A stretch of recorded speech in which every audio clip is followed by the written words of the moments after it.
Last week it was iRacing, and this week it's RaceRoom I'm giving another try. Is it as fun as I remember? Well, we're going to find out in this 20-minute F4 race at Suzuka. Now, I was a late entry for this one, so with no chance to put a qualifying time in, I'll be starting down in P20 out of 23 on the grid. I will pick up one position straight away because there's one other driver starting from pit lane. How many more can I gain?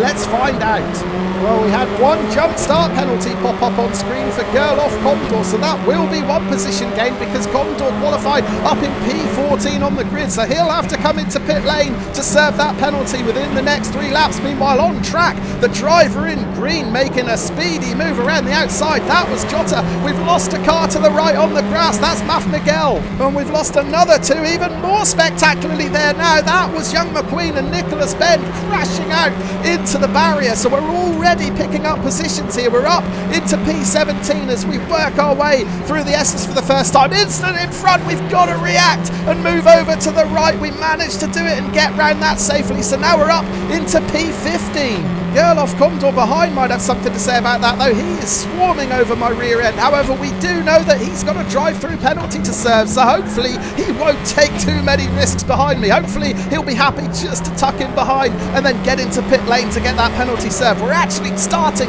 to gap him just a little bit now as we approach the halfway point of the circuit in this back hairpin. It's always a tricky corner to brake for in these open wheelers, particularly with cold tyres, and we've lost a driver to the left. That was Antonio Manfredi who spun out. We also lost Commodore in the rear view mirror, so we're up into P14. Big progress on this opening lap. Let's go back and check out a replay. The lights have gone green. We make a good start towards the back of the grid, but I want you to keep your eye on the red number 6 on the inside. That's Maf Miguel. He was the first of several drivers to spin out on this opening lap. Miguel on the inside line. Now, is there going to be a clash of wheels, or is Miguel just going to lose it on his own? He's going to lose it on his own. The rear stepped out and he's onto the grass. We're going to switch to Antonio Manfredi's on board now. He's just going to pass Miguel to the right there, and he's going to play a pivotal part in the collision that sends 2 more drivers into the barrier hard. He tried to force himself in between Young McQueen and Nicholas Ben there, but he just got squeezed out. There wasn't room to go 3 wide, and unfortunately for Ben and McQueen, it was them who paid the price. Then we saw 2 more cars get entangled together. So that's me up to P15, and it became P14 at the hairpin. We're back with Manfredi. Just gets on the gas a bit too early in the rear, steps out.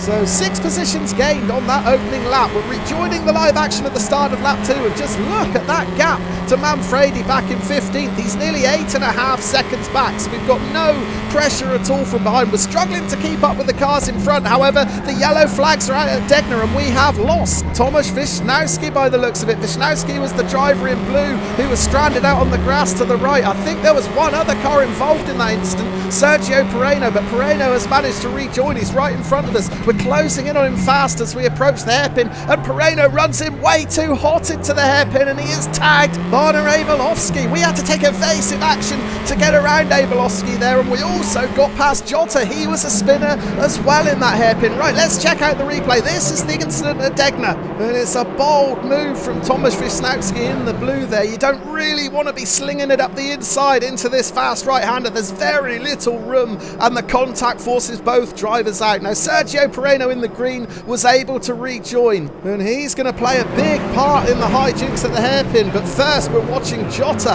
light up the rear and spin out. But yeah, look at that carnage behind. We're watching Abelowski, and all of a sudden Pereno is going to come in like a green missile there. He spins Abelowski around. We have to react at the very last minute to get around him. So just by being a bit streetwise, in the space of 2 laps, we have climbed from P20 to P11, 9 positions gained. We're rejoining the live action now at the start of lap 3. And the trend that we've seen developing over the first couple of laps is going to carry on here. We are going to lose more drivers in front of us on this 3rd lap, starting with Gian Starr. Now, he's about a second clear at the moment, but he's got his line completely wrong coming out of the S's. You saw the car snap there, and he can't hold it. He can't keep out of the gravel. And incredibly, in less than 2.5 laps, I have found my way into the top 10 here. We've picked up 10 positions. It's certainly going to be more of a challenge to gain any more though, because these two drivers in front do look pretty nippy. We've got Sergio Pereno in 8th, closely followed by Jesus Perez Navalon in 9th. Now the two of them are battling, so they may slow each other down. And as we approach the hairpin, the yellow flags are out. Have we lost someone else? Yes, we have. Well, I'm not sure which way he's going. Thankfully, we guessed the right way, and that has promoted us into 9th position. It was Jürgen Maurer who span there. Oh, but that was the closest yet to getting taken out. Thankfully, we guessed correctly. We went to the right and we got around safely. However, that has allowed Thomas Wisnowski behind to close the gap. Meanwhile, in front, Perez Navalon is sideways. We're not going to lose another driver, are we? We are! Perez Navalon out into the gravel at Spoons. Well, they are dropping like flies in this race. We're going to find ourselves under real pressure now from Thomas Wisnowski, though. Wisnowski was able to carry a much faster line through Spoons, whereas I had to lift to avoid the spinning car in front. And as a result, I'm down on power compared to Wisnowski, so I do just get off the gas and let him up the inside through 130R there. I didn't want to be going through that fast left-hander too wide. But yeah, 3 laps into this race, I've gone from P20 to P8. Jan Starr was the first of the lap 3 spinners. Then we lost Jürgen Maurer at the hairpin. Maurer wasn't quite sure which way he wanted to go. He starts reversing, he almost takes 2 cars out, then he goes forward. I had to take avoidant action. Thankfully, we all get through, and then we lose Jesus Perez Navalon at Spoons. This is what put me up into 8th position, although it was a short-lived 8th position because I soon lost that place to Wisnowski. We're returning to the live action then. Lap 4 now. I'm about half a second behind Wisnowski in 8th, and he is right on the rear of Pereno now. Meanwhile, we're going to have some company behind very shortly because Jürgen Maurer is closing in fast, and he's going to get even closer now as I make a mess of Spoons. I just locked up the tyres there, which forced me to miss the apex, and now I am going to be down on speed coming down this back straight. Now, on the previous lap, I got done good and proper up the inside by Thomas Wisnowski, so I'm not going to make the same mistake again. I'm going to move over and defend into 130R, but there's contact with Maurer on the outside. I don't know how I managed to save that, but I did. It has cost me 2 positions though.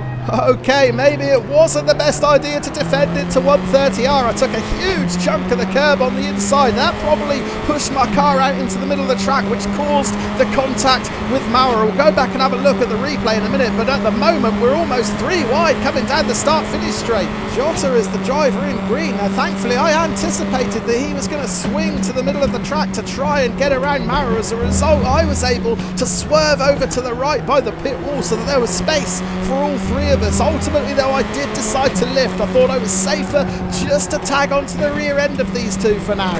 So our stay in the top 10 was brief, but I suspect there are a few twists and turns still to come in this race. We're only at the halfway point, still 10 minutes to go, and look at Maurer, he's got completely out of shape, exiting the S's, and he has headed off into the barrier. But how on earth did I survive this one? I took way too much of the curb on the inside. Then I was in contact with Maurer. It really unsettled me. It didn't look too bad from that angle, but this onboard with Cheyenne Star will tell a different story, and poor Star had to get onto the grass as well there. So a really lucky escape. I'll think twice before defending into that corner again, that's for sure. But we did get 1 position back at the start of the next lap because Maurer got it all wrong coming out of the S's there. So yeah, Jürgen Maurer's blunder promoted me back into the top 10, and as I cross the line to start lap 7, I'm going to gain another position because Elias Bludau is in the pits. So we're now into 9th place, and I'm pushing really hard to try and reel Thomas Wisnowski back in. We're approaching 3/4 race distance. There's only 6 minutes of the race left, but it's not beyond the realms of possibility that we could still challenge for 6th position here. Pereno is currently in 6th, but he's only a couple of seconds down the road. And in fact, the path is going to become a lot clearer because Wisnowski has made a big mistake there. He went off onto the grass to the left, he came back onto the track, couldn't correct it, and then crashed out to the right. We're seeing it again on replay. This mistake promoted me up to 8th and within 2 seconds of the pair in front. However, I didn't even need to close in on them to gain more positions, because at the start of the next lap we had a big incident involving the front runners. This is the battle for the lead. Morten Bredesen in the blue car is just about holding on at the front at the moment. He's defending into T1. Now Charlie Monk is going to run it around the outside, and he's going to get clipped from behind by Bredesen. The pair of them spin out, and then Bredesen gets absolutely drilled by Mariah Stupario in third. We're riding on board with Stupario though. As he gets on the gas out of the first turn, he's got a two-car roadblock, and he absolutely smashes into Bredesen. Then later in the lap, we lost another driver. This is Paul Lapure adding his name to the long list of people who've tried and failed to make a move up the inside into Degner. So we're returning to the live action now with just 2 minutes of the race left, and astonishingly we find ourselves up into 6th position. That's P20 to P6. Now I've driven a pretty flawless race to make this progress, but I'm going to start making mistakes at the worst possible time. I still think that I've got the pace to catch up with Jota and Pereno in front, which could mean I can challenge for 4th position, but I'm pushing too hard. I throw it into this corner too fast, and out onto the curb, and I slide into the barrier. Yeah, I've got a one-word reason for this crash: greed. I got too greedy. I've already made up 14 positions in this race, and with just a couple of minutes to go, I probably should have been a bit more sensible and settled for this 6th position. Instead, I pushed, and I've thrown it all away with 1 lap to go. Well, thankfully I did manage to rejoin without any damage, and I am still in the top 10 at least. When I first rejoined, I was down in 11th, but we have lost Jota. He retired at the end of the previous lap. So we are back inside the top 10, and we do have a sniff of 9th because I'm closing in fast on Perez Navalon here. Whether I'll get the opportunity to get around him is another question entirely, because at the moment it feels like I'm pushing as hard as I can just to stick with him, and I've learnt my lesson from the previous lap. I am not going to push beyond my capabilities on this last lap and throw away a top 10.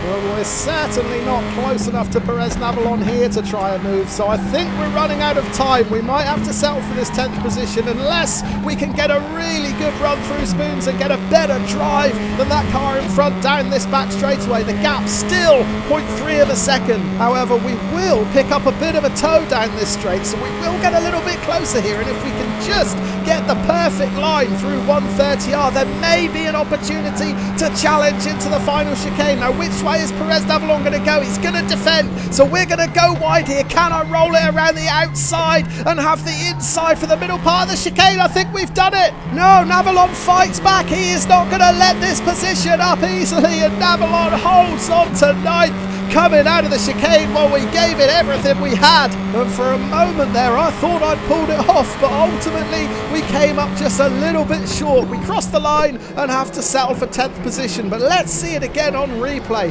I'm rolling it around the outside here in the hope that I can make that inside line my own in the mid part of the corner. But Perez Navalon is brilliant here. He gives me all the space I need, but at the same time, he's tough and he doesn't give the position up. Fantastic racing and a fantastic end to this race. Here are the classified results then. And although I didn't get past Perez Navalon on track, I did still finish in 9th position. That's because we had a disqualification on the very last lap. Torsten Fuchs was running in 8th, but he got black flagged. So yeah, tremendous race this one, but ultimately my greed got the better of me. If I just settled for my position with a couple of laps to go, I would have ended up P5. As it is, I'm in P9.